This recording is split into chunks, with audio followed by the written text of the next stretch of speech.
God is seeking those that will worship him in what? In truth. In truth.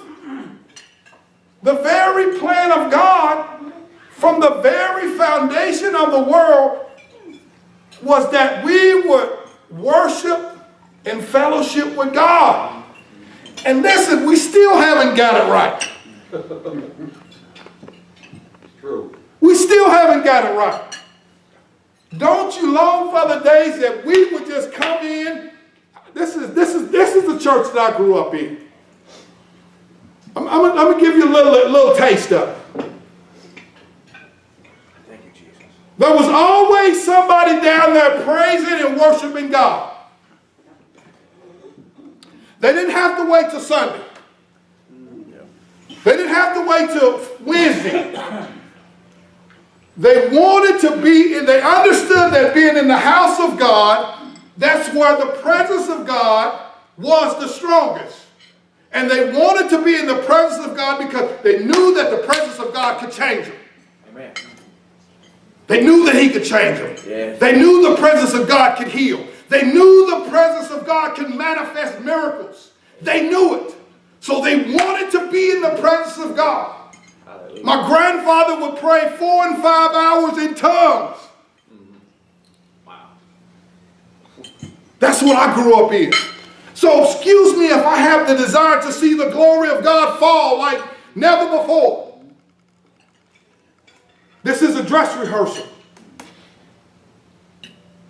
Amen. God had desired for us to worship and fellowship with him in pure holiness.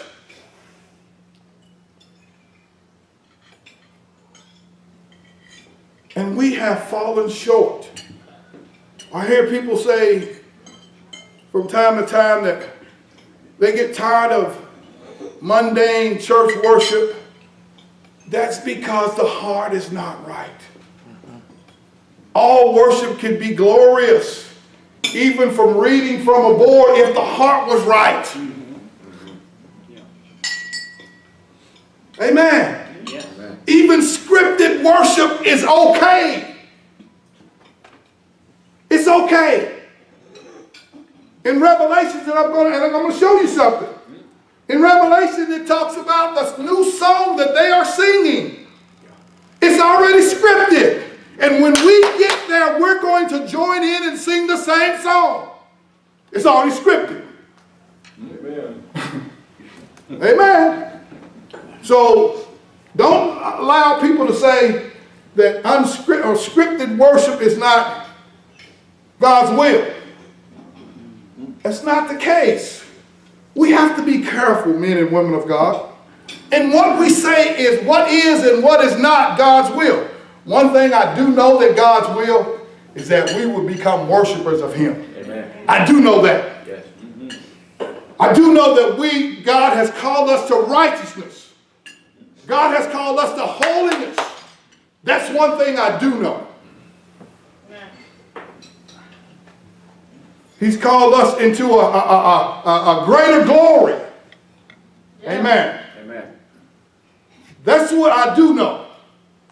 Now, as far as this other stuff that's going on in churches, I don't know.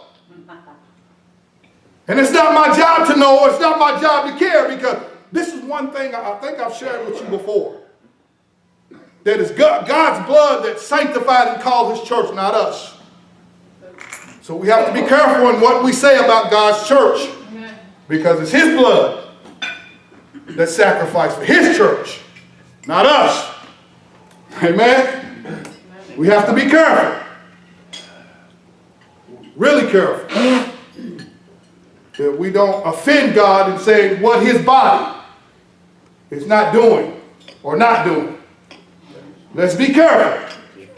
Amen? Amen. Let's be careful. We're helpers one of another. I was telling a couple of brothers today, I was talking about the football game, and I know some of you men are probably loving it, some are disappointed. But we were talking, and there's consistency on the winning side. There's consistency. There was no panic. There was a little angst, But no panic. Just systematically keep throwing the little short passes, making plays, giving everything you got. And next thing you know, we're going in overtime. Amen. Just by being consistent. Being consistent. Being consistent. Consistency.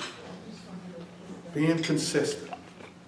Being consistent in my love for God. Being consistent in how I treat my brothers and my sisters. Being consistent.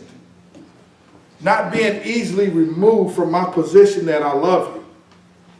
My love is not conditional on what you do or how you act. My love is based on who you are and who's in you. That's what it's based on. See, I can love in spite of, regardless. Not that you call me a name or tell me how beautiful I am or tell me how fat I am. I'm going to love you anyhow. Amen.